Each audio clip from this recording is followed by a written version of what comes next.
이제 함께 하나님 말씀을 보겠습니다.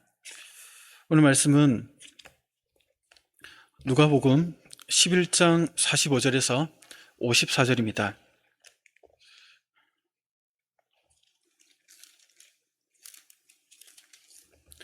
누가복음 11장 45절에서 54절까지입니다.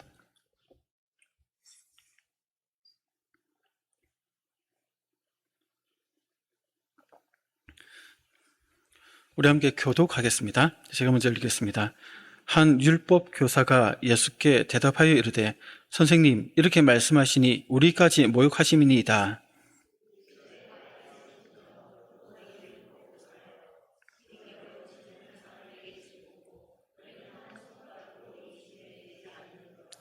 화 있을진저 너희는 선지자들의 무덤을 만드는도다. 그들을 죽인 자도 너희 조상이로다.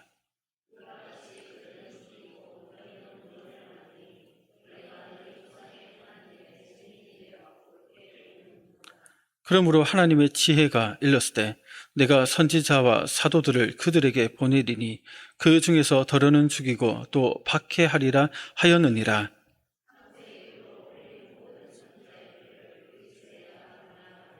곧 아벨의 피로부터 제단과 성전 사이에서 죽임을 당한 사갈의 피까지 하리라. 내가 너희에게 이르노니 과연 이 세대가 담당하리라.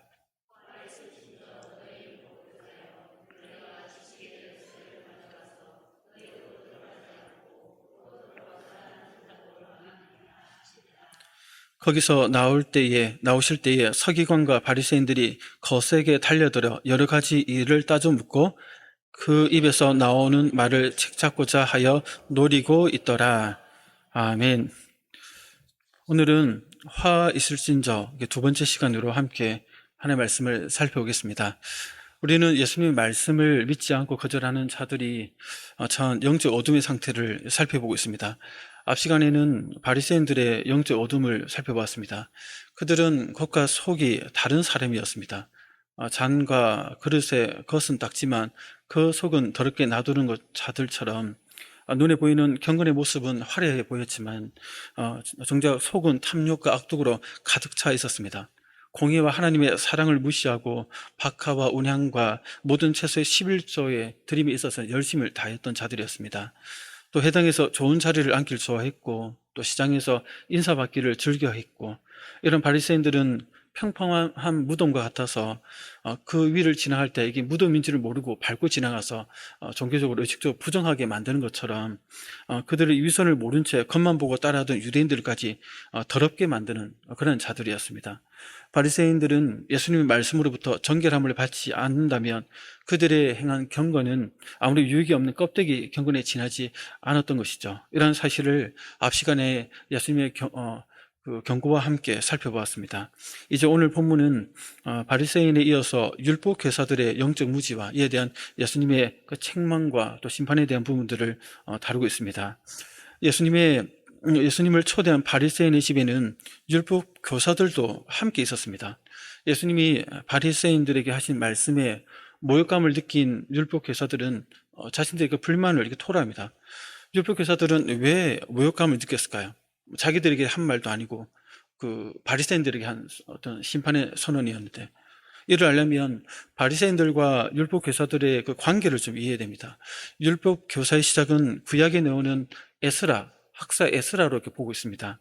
원래 하나님의 말씀을 전달하고 가르치는 일은 제사장의 직무였죠. 그래서 제사장이 각 지역마다 흩어져 있어서 그들에게 필요한 말씀을 가르치고 전하는 일들을 행했었죠. 그러다가 바벨론 포로 시대 때 이후에 바벨론에서 돌아온 이후에 유대교를 율법 위에 확고하게 세워놓은 인물이 바로 에스라였습니다. 에스라는 혈통을 따라서는 제사장이었지만 필사, 성경을 옮겨 적는 이 필사의 기술이 사용할 수 있어서 서기관에 임명되었고, 또 당시에 페르시아의 지배하에 있었기 때문에 또 왕의 관리로서 직무를 수행하였습니다. 대단한 능력자였죠. 에스라는 페르시아의 왕의 승낙을 얻어서 예루살렘으로 돌아와 백성들의 마음을 다시금 율법 위에 세워놓게 되는 그런 어떤 신앙 부흥 운동을 일으키게 됩니다. 에스라 7장 6절을 보면 에스라에 대해서 이렇게 얘기를 합니다. 같이 한번 읽겠습니다. 이 에스라가 바벨론에서 되었으니 그는 이스라엘의 하나님 여호와께서 그의 하나님 여호와의 도우심을 입임으로 왕에게 구하는 것은 다 받는 자이더니. 아멘. 여기 보니까 중요한 것은 에스라를 가리켜 이스라엘의 주 하나님께서 주신 모세의 율법에 익숙한 학자다 이렇게 부르고 있습니다. 에스라는 율법에 정통한 학자였습니다. 율법 계산은 이 에스라로부터 시작되었다라고 보고 있는 것이죠. 여기서 시작된 율법 계산은 페르시아에서 헬라 시대로 넘어오면서 유명한 율법 교사들이 나오기 시작했습니다. 그 이유가 헬라 시대에는 헬라 사상이 유대계를 잠식해 들어갔기 때문에 세속화되던 그 유대계를 지키기 위해서 이러한 율법 교사들이 이렇게 나타나게 됩니다. 당시 헬라 사상의 강력한 도전 앞에서 유대인들이 율법 속에서 삶에 또 종교의 여러 가지 영역의 교훈을 찾고자 했을 때 과거의 제사장들의 가르친 그 해석들만으로는 적용점만으로는 충분하지 못했습니다. 그러니까 시대가 바뀌었죠. 오래 전에 그 해석을 가지고 지금 오늘날 적용을 할 수 없는 상황이었습니다. 한국 교회도 과거에 일정 강점기 때 그리고 해방 후 초기에 선조들의 그 신앙 체계를 가지고 와서 오늘날 우리에게 그대로 적용한다면 맞지 않는 부분이 많죠. 주일날 돈 쓰면 안 된다. 지금 다 돈 쓰고 계시지 않습니까? 또 가령 또 예배를 드릴 때 그 당시에는 남녀가 한 공간에 있을 수 없다 해서 교회당 건물을 지을 때 이게 기역자 모양을 지었습니다. 여기 중간에 강대상이 있고 남자 성도들, 여자 성도들 따로 앉게 했습니다. 서로 안 보이는 공간에. 그렇게 했죠. 그 이유가 당시에는 유교의 영향을 받았기 때문에 기독교가 들어왔지만 유교의 영향 아래에서 그렇게 적용을 한 겁니다. 예배드리는 공간 자체를. 그러니까 이런 것들을 오늘날 그대로 적용한다면 남녀 칠석 뭐죠? 부동석인가요? 예. 이렇게 따로 앉게 하고 막 서로 안 보이는 곳에서 강등사에 있는 목사만 딱 보이게 하고 이쪽 남자 이렇게 하면 웃기지 않습니까? 그러니까 그 시대에 맞는 적용이 있는데 헬라 당시의 상황에서도 과거에 제사장이 풀었던 말씀에 대한 적용이 맞지 않는 겁니다. 진리 자체는 불변하지만 그 진리를 현실에 적용하여 교훈을 삼을 때는 시대에 맞게 좀 적용점이 찾게 되는 것이죠. 유대 사회도 당시 헬라 사상의 영향력 아래에서 변화된 시대를 맞이했을 때 과거 제자들의 해석으로는 뭔가 부족함을 많이 느꼈습니다. 그때 성경을 연구하고 객관적으로 올바르게 해석하기 위해서 헬라인들이 사용한 방법들을 차용하는데 바로 질문하고 대답하는 문답식 공부를 헬라인들에게서 배워서 성경을 해석하고 적용하는 데 사용하게 됩니다. 그 문답식, 질문하고 대답하고 이런 방식이죠. 이런 문답식 공부법을 가지고 성경을 해석한 자들이 율법 교사들이었습니다. 그러니까 율법 교사들은 전승을 보호하고 성경을 해석하여 적용하는데 그런 차원에서 정통하였습니다. 그래서 현자, 율법 학자, 랍비 등으로도 불려졌습니다. 하나님의 율법이 생활의 모든 영역을 규제했기 때문에 율법 교사들은 신학적인 질문에는 물론이고 법리적인 문제에도 결정을 내려야 하는 중요한 위치에 있었습니다. 예를 들면 안식일에 노동의 금지가 개인적으로 어느 정도까지 적용해야 되는가에 대한 문제를 구체적으로 적용해야 되지 않습니까? 일하지 말라. 그럼 일이 뭔지, 그 일을 안 한다는 게 뭔지 구체적으로 내 생활 속에서 알아야 되지 않습니까? 그런 것들을 이제 율법 교사들이 적용을 정말 찾는 것이죠. 해석해서 뭐 이런 것들을 합니다. 그 특히 율법 학자 가운데 유명한 가문의 제사장 출신도 있었지만 서민 출신들도 많았습니다. 상인이나 수공업자나 그리고 또 이방인 개종자 출신자들도 가문이나 혈통을 가리지 않고 그들의 지식과 능력에 따라서 그런 율법 학자들이 되는 경우가 많았다는 것이죠. 율법 교사가 되면 명예로운 호칭이 랍비로 일컬음을 받았습니다. 랍비 이렇게. 또 학자의 긴 옷을 입을 수 있었습니다. 해당에서는 모세의 강단 위 상석에 앉았습니다. 백성들은 율법 교사에게 공손하게 인사를 했습니다. 그의 말에 언제나 순종하였습니다. 예수님 당시에는 힐렐과 삼마이가 율법 교사들 가운데서 뛰어나게 두 학파를 이끄는 사람들이었습니다. 사도 바울의 스승으로 알려진 랍비 가마리엘도 힐렐 학파 출신이었습니다. 이러한 율법 교사들은 바리새파 출신의 사람들이 있었습니다. 거기에다 바리새파 사람들의 지도자 역할을 하였던 것이죠.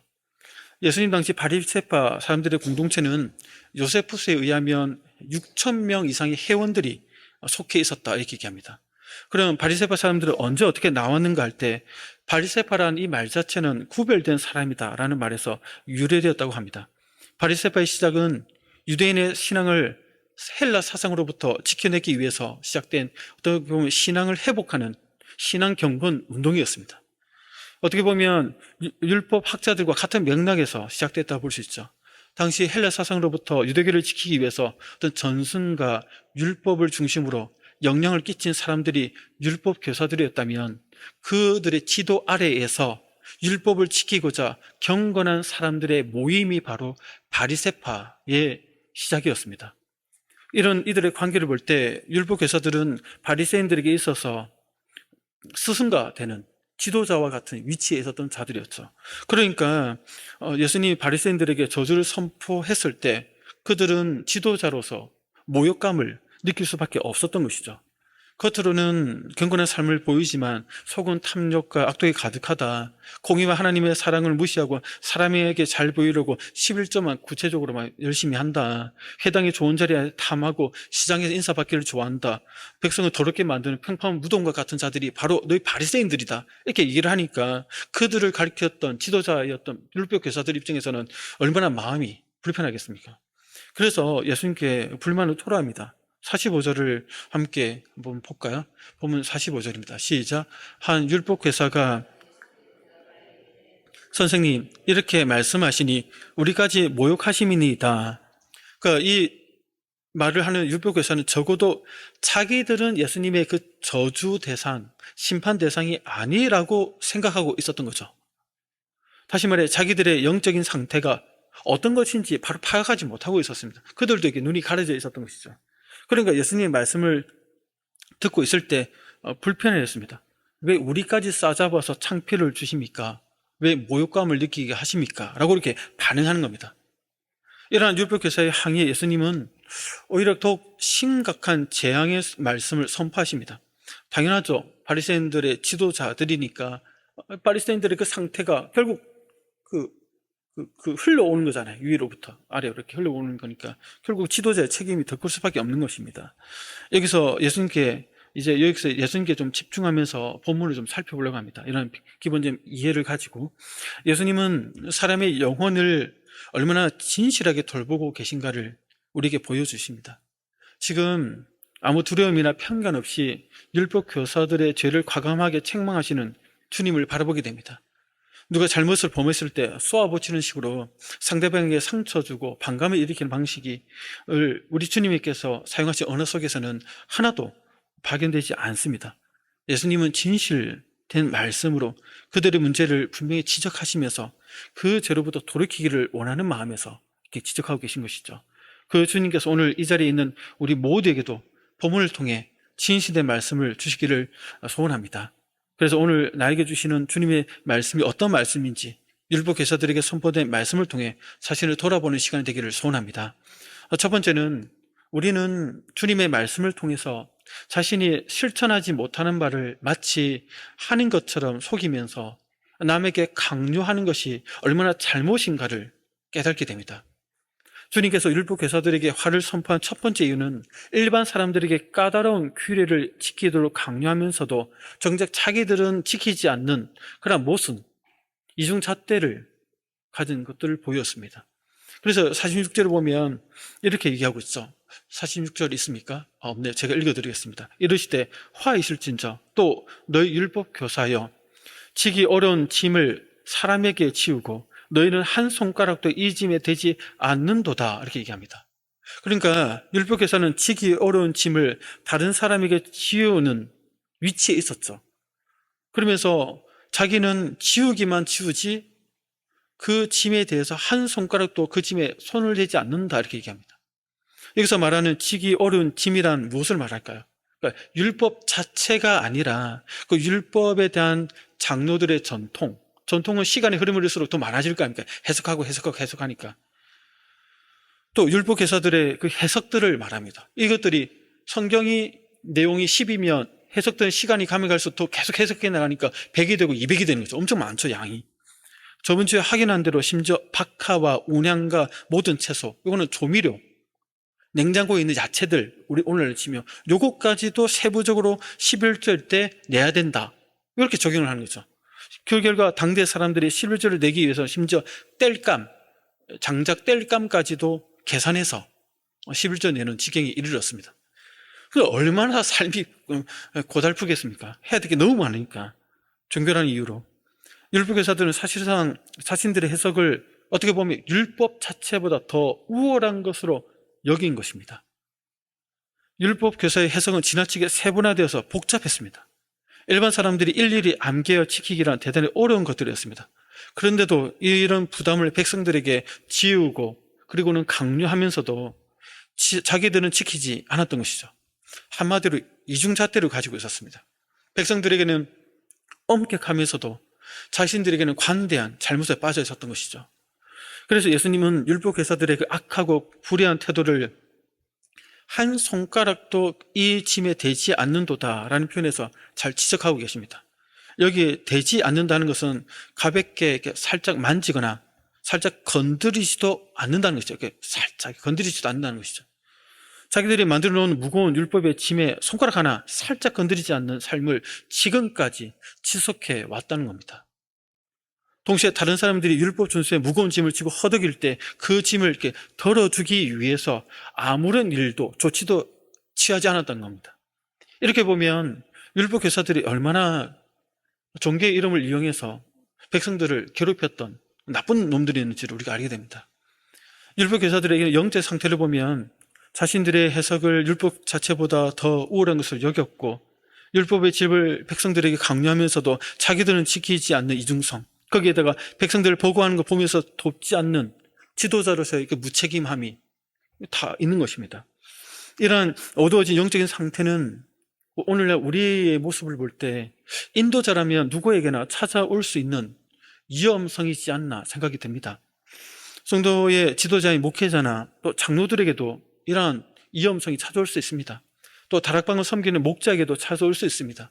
주일학교에서 섬기는 교사에게도 찾아올 수 있고 또 가정 안에서 자녀를 신앙으로 또 케어하는 섬기는 또 부모에게도 찾아올 수 있습니다. 그런데 이중잣대와 여러 가지 짐을 지우면서 또 부모는 또 하지 않는 모습들, 자신이 특별히 추구하는 어떤 신앙의 색깔을 성경 자체보다 더 중요하게 여길 수도 있다는 거죠.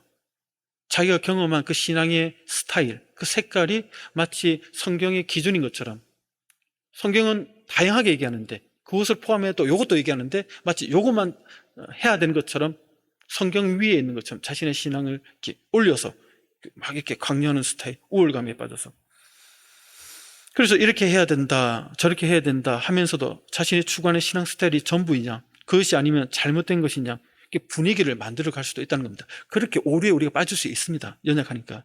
또 다른 면에서는 과거에 화려했던 신앙을 자주 언급하면서 현재 자신의 그 침체된 신앙을 감추면서 마치 지금도 그러한 신앙을 가진 것처럼 좋게 보이려고 말할 수도 있습니다. 자신을 포장할 수도 있습니다.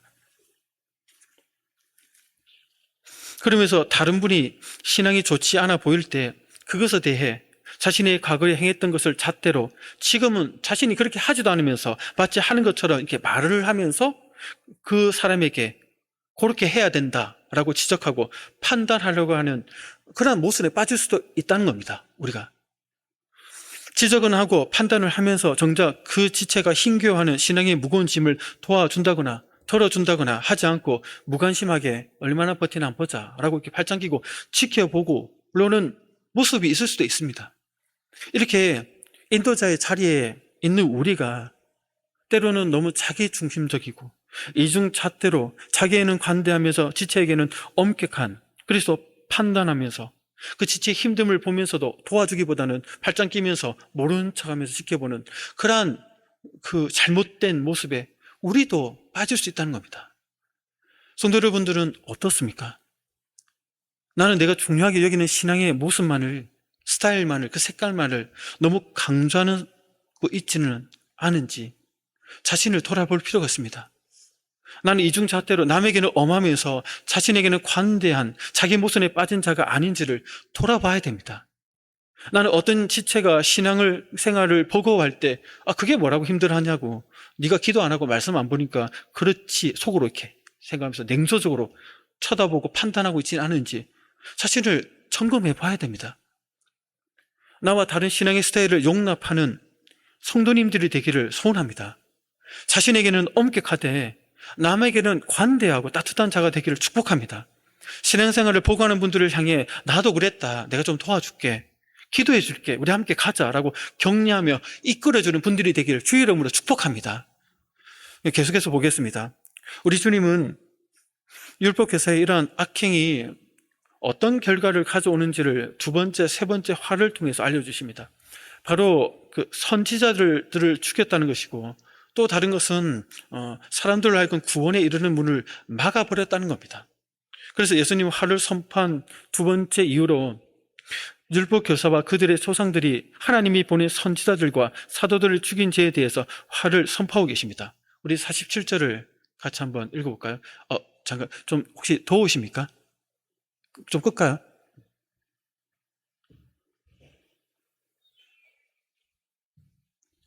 봄철 비염 때문에 콧물이 조금 나와가지고 좀 죄송합니다. 닦겠습니다. 예. 쑥스럽네요. 47절 같이 함께 읽겠습니다. 화 있을진저 너희는 선지자들의 무덤을 만드는도다. 그들을 죽인 자도 너희 조상들이로다. 아멘. 여기 보니까 선지자들의 무덤을 쌓는 것에 동참했다 이렇게 얘기를 하죠. 그러니까 율법교사들은 선지자들이 자신들의 조상으로부터 죽임을 당하여 묻힌 무덤을 다시 쌓고 비석을 세워 선지자들의 정신을 계승한 것처럼 선전하였습니다. 하지만 예수님의 지적에 따르면 그것은 자신들의 악함을 숨기기 위한 위선에 지나지 않았습니다. 율법교사들은 선지자들의 가르침을 행하는 데는 안중에도 없었죠. 단지 자신들을 잘 보이기 위해 선지자들의 무덤 쌓기에만 잘 꾸며서 마치 자기들이 그들을 위해서 뭔가 잘하는 것처럼 보이기 위한 그런 데만 해란된 자들이었습니다. 율법교사들이 진정으로 선지자들과 같은 판결에 오르기 위해서는 선지자들의 가르침을 지키고 따라야만 했습니다. 그런데 그들의 실제는 정반대였죠. 이들의 이러한 위선적인 행위는 쌓는도다라는 표현에서 더욱 잘 드러나는데, 끊임없이 무덤을 꾸미고 비석을 쌓고 사람들에게 자기들이 얼마나 선지자들에게 잘하고 있는지를 보이는 다음에 혈안이 됐다고 이렇게 얘기를 하고 있습니다. 이러한 위선적인 행위로서 이들은 선지자들을 죽인 그들의 조상의 죄와 아무 연관이 없다고 주장하지만, 나중에 예수님을 십자가에 못 박아 죽도록 빌라도에게 요구하는 것을 볼 때 십자가를 못 박아라고 백성들을 선동한 자들이 이들이었지 않습니까? 빌라도에게 찾아가서 십자가형을 내리도록 요구한 사람들이 이 자들이었습니다. 그러니까 그 선지자를 죽였던 그 조상들과 같은 동급이었습니다. 어떻게 보면 더 나쁜 놈들이었죠. 그 아들을 죽이는 거니까. 그래서 예수님은 이들의 악행에 대해 조상들이 선지자들을 죽인 죄를 율법교사들 동안 답습하고 있음을 지적합니다. 그래서 48절에 보면 이렇게 얘기하고 있죠. 한번 읽겠습니다. 이와 같이 그들은 죽이고 너희는 무덤을 만드니 증인이 되어 옳게 여기는도다. 그러니까 이와 같이 너희들도 조상들과 하나도 다를 바가 없는 선지자들을 죽인 자들이란 겁니다. 예수님의 저주 선포가 끝났을 때 이들이 보인 행태를 보면 알 수 있습니다. 율법교사들은 자기들이 선지자들을 죽인 자라는 것을 입증을 하듯이 예수님에게 요 얘기가 끝나자마자 또 동일한 모습, 악한 모습을 보여주죠. 그래서 53, 54절에 보면 이렇게 얘기합니다. 이렇게 읽겠습니다. 거기서 나오실 때에 서기관과 바리새인들이 거세게 달려들어 여러 가지 일을 따져 묻고 그 입에서 나오는 말을 책잡고자 하여 노리고 있더라. 그러니까 예수님의 목숨을 해치기 위해서 지금 이 얘기를 듣고 열받아가지고 막 예수님 해치려고 이런 짓들을 하고 있는 것이죠. 그러니까 똑같다는 겁니다. 조상들, 선지를 해친 조상들과. 그래서 이 모습을 보면서 성도 여러분들은 어떻게 이들의 모습이 보입니까? 정말 무섭지 않습니까? 저는 이 장면을 보면서 사람이 정말 어디까지 악해질 수 있을까? 정말 그 끝판을 이렇게 보는 듯해서 좀 소름이 돋았습니다. 악마가 사람이 되면 이런 인간들이 되겠구나 하는 생각이 좀 들었습니다. 불신자도 아니죠, 이들이. 다른 이방 종교를 믿는 자들도 아닙니다. 일반 성도도 아니고 율법 교사여, 예를 들면 오늘날 치면 신학 교수여, 목회자라고 할 수 있는 위치인데 하나님의 아들이신 예수 그리스도를 알아보지 못하고 죽이려는 그런 악한 짓을 이렇게 아무렇지도 않게 할 수 있을까라는 생각이 들면서 참 무섭다는 생각이 들었습니다. 예수님이 이런 율법교사들의 악행에 대해 계속해서 부연 설명해 줍니다. 49절에 보면 그러므로 하나님의 지혜가 일렀을 때 내가 선지자와 사도들을 그들에게 보내리니 그 중에서 더러는 죽이며 또 박해하리라 하였느니라 이렇게 얘기합니다. 하나님께서는 선지자와 사도들을 이 땅에 보내실 것이지만 그들은 죽임을 당할 것이고 또 핍박당할 것이 구약에 예언된 바가 있었죠. 그 예언대로 율법교사들과 그들의 조상들이 하나님의 사자들을 죽이고 핍박하다는 겁니다. 이러한 예언의 말씀이 지금 예수님에게도 또 예수님이 보낼 그 사도들과 그 전도자들을 통해서도 계속해서 일어나가 있다는 것을 지금 얘기를 하고 있는 겁니다. 그래서 예수님은 이들을 향해 심판을 선포하십니다. 무서운 사실은 역대 모든 순교자들의 피의 책임이 핏값을 이들에게 묻겠다는 것이죠. 그래서 50절, 52절을 보면 이렇게 얘기하고 있습니다. 함께 읽겠습니다. 창세 이후로 흘린 모든 선지자의 피를 이 세대가 담당하되 곧 아벨의 피로부터 제단과 성전 사이에서 죽임을 당한 사갈의 피까지 하리라. 내가 너희에게 이르노니 과연 이 세대가 담당하리라. 아멘. 그러니까 창세 이후로 흘린 모든 선지자의 피 때문에 이 세대가 심판을 받게 됩니다. 모든 선지자의 피라고 할 때 그 범위를 아벨부터 사갈이라고 하는데 이것은 유대인들의 성경 분류상 처음 책인 창세기로부터 마지막 책인 역대기 하에 이르기까지에 등장한 인물들 가운데 의로운 첫 번째 죽음과 마지막 죽음을 표현하는 것으로 볼 수 있습니다. 다시 말해 아벨은 하나님이 기뻐하신 제사를 드렸죠. 의로운 자라 칭함을 받았는데 형 가인에 의해서 죽임을 당했습니다. 그리고 또 사가랴는 백성들의 우상 숭배를 비판하다가 죽임을 당한 여기 보면 이게 마지막에 나오는 의인이었습니다. 예수님은 그 악한 세대가 받을 심판을 하나님의 권위로서 이들을 향해서 확정적으로 말씀하십니다. 내가 너희에게 이르노니 과연 이 세대가 담당하리라. 예수님 이런 확정적 심판 선언은 누가복음 13장 34, 35절에서 이렇게 얘기를 하고 있죠. 같이 한번 읽겠습니다. 예루살렘아 예루살렘아 선지자들을 죽이고 내게 파송된 자들을 돌로 치며 자여 암탉이 제 새끼를 날게 하려 내가 너희의 자녀를 모으려 한 일이 몇 번이냐. 그러나 너희가 원하지 아니었도다. 보라 너희 집이 황폐하여 버린 바 되리라. 내가 너희에게 이르노니 너희가 주의 이름으로 오시는 이를 찬송하리로다 할 때까지는 나를 보지 못하리라 하시니라. 아멘. 황폐하게 된다 이렇게 얘기를 하죠. 예수님이 말한 그대로 역사 가운데 심판을 받게 됩니다. 1차적으로 보면 우리들이 잘 알고 있듯이 AD 70년경에 디도 장군에 의해서 로마 디도 장군에 의해서 예루살렘이 철저하게 파괴되죠. 그때 그곳에 있던 100만 명 넘는 유대인들이 처참하게 죽었다 합니다. 그때 죽을 때 로마인의 손에 있으면 죽은 것이 아니라 역병, 기근, 로마인들의 칼날, 재앙이란 재앙이 모든 게 다 임했다고 합니다. 그곳에. 그래서 그렇게 완전히 황폐하게 된 것이죠. 계속해서 보겠습니다. 율법교사의 악행이 어떤 결과를 가져오는지 예수님이 선포한 하를 통해서 확인하고 있죠. 이제 세 번째 결과는 천국문을 막아버렸다는 겁니다. 인간적인 지식으로 율법을 해석해서 자신뿐만 아니라 백성들까지도 천국에 못 들어가도록 막아버렸기 때문에 그들을 향해서 심판을 선언하고 계십니다. 52절을 같이 한번 읽어볼까요? 시작. 화 있을진저 너희 율법교사여 너희가 지식의 열쇠를 가져가서 너희도 들어가지 않고 또 들어가고자 하는 자도 막았느니라 하시니라. 아멘. 그러니까 예수님께 책망받은 이유는 율법교사들이 지식의 열쇠를 가진 것과 관련이 있습니다. 여기서 지식이란 말은 하나님을 아는 지식이다라고 할 수 있습니다. 이와 같은 맥락에서 예수님 당시 율법교사들은 계시의 수호자들이라고 불렸습니다. 근데 그들 나름대로 해석 방법으로 구약에 나타난 단순하고도 명확한 진리를 오히려 애매하고 복잡하게 만들어버렸습니다. 거기에다가 율법의 지식을 가지고서도 예수님이 그동안 증거하고 선포한 하나님 나라의 복음을 받아들이지 않았고 도리어 왜곡해서 다른 사람들로 하여금 예수님을 믿지 않도록 받아들이지 못하고 배척하도록 했던 겁니다. 그래서 예수님은 이들을 향해서 너희가 지식의 열쇠를 가져가서 너희도 들어가지 않고 또 들어가고자 하는 자도 막았다라고 책망하십니다. 결론적으로 선지자들을 죽이는 것도 악한 것이지만 더 악한 것은 사람들로 하여금 구원에 이르지 못하도록 그 문을 차단해 버렸다는 겁니다. 성도 여러분, 이 부분에서 우리는 주님의 말씀을 통해서 우리의 삶을 좀 돌아볼 필요가 있다고 생각이 듭니다. 우리는 주님의 말씀을 통해서 다른 사람들로 하여금 신앙적인 지식을 습득하지 못하도록 하는 것이 얼마나 큰 잘못인지, 큰 죄가 될 수 있다는 것을 우리가 발견하게 됩니다.